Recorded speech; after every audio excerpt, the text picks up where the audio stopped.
칼리스토는 사냥의 여신 아르테미스를 섬기는 아름다운 시녀였습니다. 그녀는 여신을 너무나 존경하는 마음에 자신도 아르테미스처럼 평생 정절을 지키겠다는 맹세를 했죠. 그러나 순결을 지켜내기엔 그녀의 외모가 너무 아름다웠고 하늘에서는 제우스가 음흉한 눈빛으로 그녀를 내려다보고 있었습니다. 칼리스토가 아르테미스의 충실한 시녀임을 한 제우스는 여신의 모습으로 변신해 칼리스토에게 접근했죠. 칼리스토는 경외하는 아르테미스에게 반갑게 인사를 했는데 여신은 그녀를 끌어안고 입을 맞추는 등 안 하던 애정 표현을 하기 시작했습니다. 그제서야 뭔가 이상한 것을 깨달은 칼리스토는 아르테미스의 손에서 벗어나려 몸부림쳤지만 여신으로 변신했던 제우스는 곧 본 모습을 드러냈고 연약한 여인은 신들의 왕에게 강제로 순결을 빼앗기고 말았죠. 이 사건으로 칼리스토는 임신까지 하게 되었고 불러오는 배를 감출 수 없어 임신 사실을 아르테미스에게 들키고 맙니다. 여신은 순결의 서약을 깬 칼리스토에게 화를 내며 자신의 무리에서 내쫓아버렸죠. 무리에서 추방당한 칼리스토는 홀로 숲에서 아들을 낳았고 아이의 이름을 아스카르라 짓고 열심히 길렀습니다. 그러나 얼마 지나지 않아 제우스의 아내 헤라 여신이 그녀를 찾아왔죠. 아름다운 칼리스토를 보고 질투심에 사로잡힌 헤라는 감히 제우스의 아이를 낳은 죄로 그녀를 곰으로 만들어버렸습니다. 이를 몰래 지켜보고 있던 제우스는 헤라가 아이까지 해코지하기 전에 서둘러 자신의 아들을 빼냈고 칼리스토의 아버지인 리카온에게 맡겨 기르게 했죠. 그렇게 아스카르는 외할아버지 밑에서 건장한 청년으로 자라났습니다. 어머니를 닮아 숲과 사냥을 좋아했던 아스카르. 그는 사냥을 하던 중 암곰 한 마리를 발견하는데 이 곰은 다름 아닌 그의 어머니 칼리스토였습니다. 칼리스토는 아들의 모습을 알아보고 반가운 마음에 그에게 다가갔지만 아스카르는 위협적인 곰이 다가오자 활시위를 팽팽히 당겼죠. 자식이 어머니를 죽이는 상황이 닥치자 제우스는 아스카르를 작은 곰으로 변하게 한 뒤 두 곰을 밤하늘의 별자리로 만들어 주었습니다. 이 별자리가 바로 북극성 주변에 위치한 큰 곰자리와 작은 곰자리이죠. 한편 칼리스토의 아버지이자 아스카르를 키워준 리카온은 아르카디아 지역을 통치하던 왕이었습니다. 그는 나라에 제우스 대신전을 세우는 등 본래 신에 대한 믿음이 깊은 왕이었죠. 그러나 딸과 손자가 제우스 때문에 곰이 되었다는 사실을 알고 난 뒤부터 제우스에게 앙심을 품게 되었습니다. 리카온은 이 불안당 남봉꾼을 망신 주기로 작정하고 제우스를 식사 자리에 초대했죠. 안 그래도 칼리스토 모자건으로 리카온에게 미안한 마음을 가지고 있었던 제우스는 인간왕의 초대에 응해 궁전으로 날아갔습니다. 리카온은 제우스의 행차를 환영하며 연회장으로 안내했고 그곳에는 진수성찬이 상다리가 부러지게 차려져 있었죠. 그러나 음식들을 본 제우스는 안색이 싸늘하게 굳어버렸고 크게 호통을 치며 리카온을 꾸짖었습니다. 사실 리카온은 제우스를 망신주기 위해 인육으로 음식을 만들어 먹이려 한 것이었죠. 전능한 신들의 왕은 화를 내며 리카온을 늑대로 만들어버렸고 늑대가 된 리카온은 숲으로 도망쳐 평생 인간을 사냥해 인육을 먹어야 하는 신세가 되었습니다. 이로써 제우스는 리카온, 칼리스토, 아스카르 3대를 몽땅 짐승으로 만들어버리는 대단한 업적을 이루었죠. 늑대가 된 리카온 이야기는 늑대인간 전설의 기원 중 하나로 평가받고 있습니다. 크레타 섬에서 제우스와 에우로페의 아들로 태어난 미노스는 왕위 쟁탈전의 승리에 크레타 왕의 자리에 오릅니다. 여기에는 바다의 신인 포세이돈의 적극적인 도움이 있었죠. 그러나 왕이 된 미노스는 포세이돈에게 제대로 된 성의 표시를 하지 않았고 화가 난 바다의 신은 그를 찾아와 크게 혼을 냈습니다. 당황한 미노스는 나라에 제물로 바칠 만한 좋은 소가 없었다고 변명했는데 그러자 포세이돈은 자기가 괜찮은 소를 주겠다며 흰 파도로 아름다운 황소를 만들어 주었습니다. 너무나 완벽한 황소를 받은 미노스는 이 멋진 생명체를 제물로 바치기 아까워졌고 다른 소를 잡아 포세이돈에게 제사를 지냈죠. 이런 불경한 행동을 대번에 알아챈 바다의 신은 미노스의 아내이자 왕비인 파시파에게 저주를 내렸습니다. 포세이돈이 준 귀한 황소를 구경하러 온 파시파에 그녀는 아름다운 황소의 모습에 지금껏 느껴본 적 없던 묘한 감정이 끌어올랐죠. 그날 이후 파시파에는 매일 이 황소를 찾아와 하루 종일 지켜보았는데 점점 보는 것만으로는 만족할 수 없게 되었습니다. 그러나 거친 황소는 인간 여인의 접근을 좋아하지 않았고 왕비는 고민 끝에 크레타 최고의 발명가 다이달로스를 찾아갔죠. 황소를 가까이서 어루만지고 아껴주고 싶다는 파시파에의 부탁에 다이달로스는 나무로 가짜 암소를 만들어 옆구리에 구멍을 뚫어 주었습니다. 나무 암소를 보고 다가오는 황소를 옆구리에 난 구멍을 통해 만질 수 있게 해준 것이었죠. 그렇게 파시파에는 매일매일 나무 암소로 들어가 황소의 곁에 머물렀습니다. 왕비는 이성적으로는 이쯤에서 만족하고 싶었으나 포세이돈의 기괴한 저주는 지독히 그녀를 괴롭혔죠. 결국 파시파에는 남몰래 나무 암소의 엉덩이 부분에 구멍을 뚫고 황소와 교접하고 맙니다. 몇 달 후 파시파에는 황소와의 아기를 낳았는데 이 아이가 바로 인간의 몸에 소의 머리를 난 유명한 괴물 미노타우로스죠. 아내가 남자도 아닌 황소와 바람이 난 사실을 알게 된 미노스 왕은 엄청난 수치심과 분노를 느끼며 미노타우로스를 거대한 미궁에 가두었고 포세이돈이 준 황소는 죽이려고 했습니다. 그러나 이를 알기라도 했는지 황소는 갑자기 사납게 날뛰며 왕궁을 탈출했고 크레타 섬을 돌아다니며 백성들을 마구 공격하기 시작했죠. 이 황소는 훗날 영웅 헤라클레스에게 사로잡히게 되었고 황소의 아들인 미노타우로스는 또 다른 영웅 테세우스에게 죽임을 당합니다. 리디아 지역에 살던 아라크네는 배를 잘 짜기로 유명했던 여인이었습니다. 그녀의 실력이 어찌나 뛰어나던지 숲의 ним프들까지 찾아와 옷감 제작을 부탁할 정도였죠.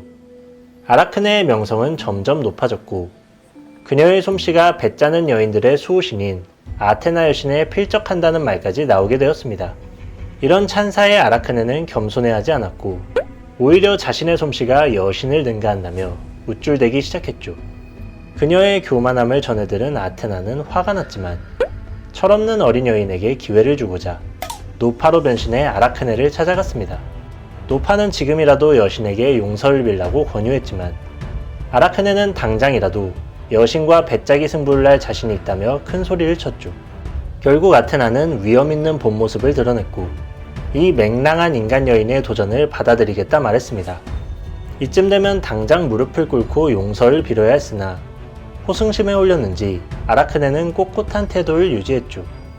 그렇게 인간과 여신의 배짜기 시합이 열리게 되었고 아테나 여신은 올림포스 신들의 위험 있는 모습을 수놓았습니다.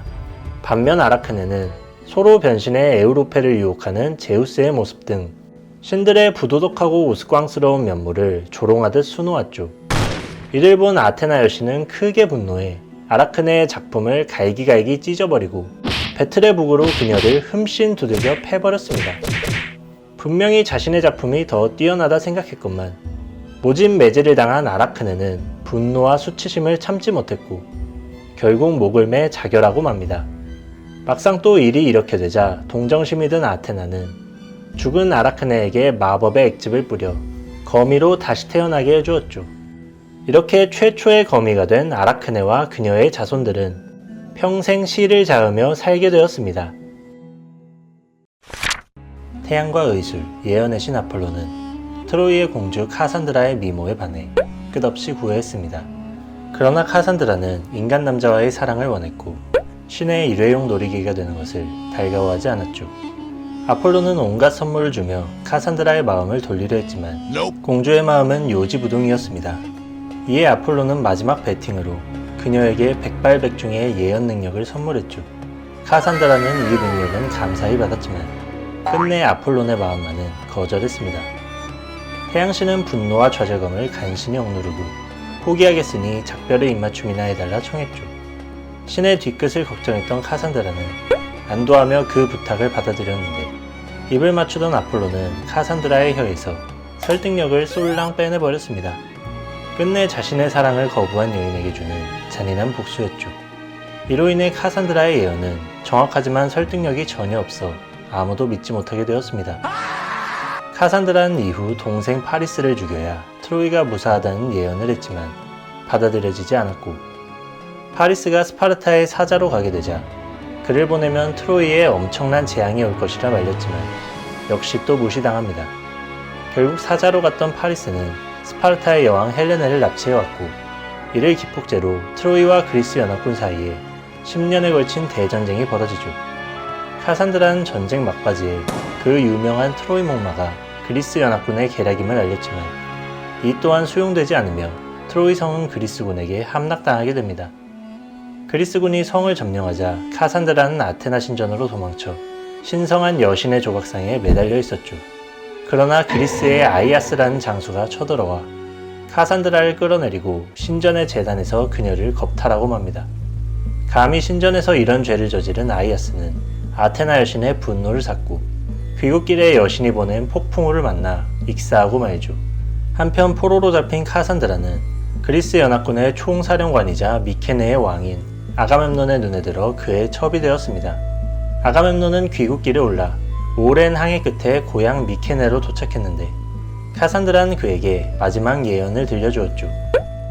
그것은 다름 아닌 아가멤논의 아내이자 미케네의 왕비인 클리타임네스트라가 아가멤논을 암살할 것이라는 내용이었습니다. 그러나 미케네의 왕은 벌써부터 본처를 질투하냐며 카산드라를 꾸짖었고 그녀의 예언을 전혀 귀담아 듣지 않았죠. 결국 아가멤논은 예언대로 아내에게 살해당했고 카산드라 역시 심한 모욕을 당하며 비참하게 죽임을 당하고 맙니다. 아름다운 미모로 제우스의 사랑을 받은 리비아의 공주 라미아. 그녀는 제우스와의 사이에서 많은 자식들을 낳았습니다. 이 사실을 안 헤라 여신은 그 어느 때보다 더 분노했는데 가정의 여신이었던 헤라에게 있어 남편이 다른 여인과 한 명도 아닌 여러 아이를 낳는 것은 엄청난 수치와 모욕이기 때문이었죠. 아폴론과 아르테미스 남매의 어머니인 레토 여신을 헤라가 특히 더 핍박했던 이유도 제우스의 아이를 2명이나 잉태했기 때문이었습니다. 그나마 레토는 여신이었는데 인간인 라미아 따위가 제우스의 여러 자식들을 낳았으니 헤라 입장에서는 가장 증오스러운 대상이었죠. 때문에 여신은 아주 지독한 저주를 내려 라미아를 미치게 만들었고 광기에 사로잡힌 여인은 자신이 낳은 아이들을 모두 잡아먹어버렸습니다. 자신의 행동에 절망한 라미아는 산속 깊은 동굴로 도망쳐 숨었는데 헤라는 그런 그녀를 비웃으며 또다시 저주를 내렸죠. 두 번째 저주로 라미아는 상반신은 인간, 하반신은 뱀의 모습으로 변했고 어린아이들을 잡아먹는 식인 괴물이 되었습니다. 이래도 분이 풀리지 않았는지 헤라는 자매신 힘노스를 시켜 라미아의 숙명까지 빼앗아 버렸죠. 이제 편히 잠도 못 자고 괴로워하는 라미아를 가엾게 여긴 제우스는 그녀에게 두 눈을 분리할 수 있는 능력을 주었습니다. 그렇게 라미아는 비록 편히 잘 수는 없지만 두 눈을 빼서 단지 안에 넣어둔 뒤 잠시 눈가의 피로를 풀 수 있게 되었죠. 물론 이 비운의 여인에게 크게 위로가 되는 조치는 아니었습니다. 사랑 때문에 괴물이 된 라미아는 자신의 몸만을 취하고 제대로 된 도움도 주지 않는 제우스에게 깊은 원망을 가졌고 이 원한의 방향은 다른 남성들에게 향하게 되었죠. 그래서 이후 라미아는 어린아이들을 잡아먹는 것에 그치지 않고 아름다운 여인으로 변신해 젊은 남자를 유혹한 뒤 피와 전기를 몽땅 빨아먹어 죽이는 요마가 되었다고 합니다. 드리오페스 쪽의 왕 테이오다마스와 아름다운 ним프 메노디케 사이에는 힐라스라는 아들이 하나 있었는데 이 소녀는 어머니를 빼닮아 대단히 아름다운 외모의 소유자였죠. 어느 날 이 왕국을 지나던 헤라클레스가 허기를 견디지 못해 테이오다마스 왕의 소를 잡아먹었고 왕은 이 도둑질을 항의했다가 헤라클레스에게 맞아 죽고 맙니다. 이때 바로 옆에서 아버지의 죽음을 목격한 힐라스는 두려움에 도망치려 했지만 그의 미모를 보고 반해버린 헤라클레스는 도망치던 어린 왕자를 붙잡아 자신의 연인 겸 시종으로 삼았죠. 그 후 힐라스는 헤라클레스가 가는 곳은 어디든 따라다녀야 했는데 영웅 이아손이 주도한 아르고우 원정대회도 헤라클레스와 함께 참여했습니다. 이 아르고우에서는 영웅들이 모인 만큼 내기와 경쟁이 많았고 어느 날은 헤라클레스와 이아손의 노적기 시합이 열렸죠. 두 영웅은 팽팽한 대결을 벌였는데 이아손이 지쳐 쓰러짐과 동시에 헤라클레스의 노가 부러지며 무승부로 끝이 납니다. 부러진 노를 대신할 나무를 베기 위해 아르고우는 잠시 섬에 정박했고 헤라클레스와 힐라스는 도끼를 들고 숲으로 향했죠. 벌목 정도야 혼자서도 충분했던 헤라클레스는 힐라스에게 물이나 길어오라 명령했습니다. 힐라스는 물병을 들고 연못으로 향했는데 이 연못에 살던 물의 ним프들이 힐라스의 미모에 반해 그를 유혹하기 시작했죠. 님프들은 특유의 아름다운 목소리로 힐라스를 불사의 몸으로 만들어주겠다 제안했습니다. 난생 처음으로 여성들, 그것도 아름다운 님프들의 유혹을 받은 힐라스는 자기도 모르게 그녀들의 목소리에 홀리기 시작했죠. 님프들은 노래하듯 달콤한 목소리로 유혹을 계속했고, 소녀는 두근거리는 가슴을 부여잡고 점점 연못 가까이 다가갔습니다. 그러다 그가 코앞까지 다가오자 님프들은 힐라스를 덮쳐 몸을 붙잡고 순식간에 연못 안으로 끌고 들어갔죠. 그렇게 힐라스는 아름다운 외모를 가진 죄로 아버지를 죽인 자의 시종 노릇을 하다가 마지막엔 님프들에게 잡혀 익사하고 맙니다.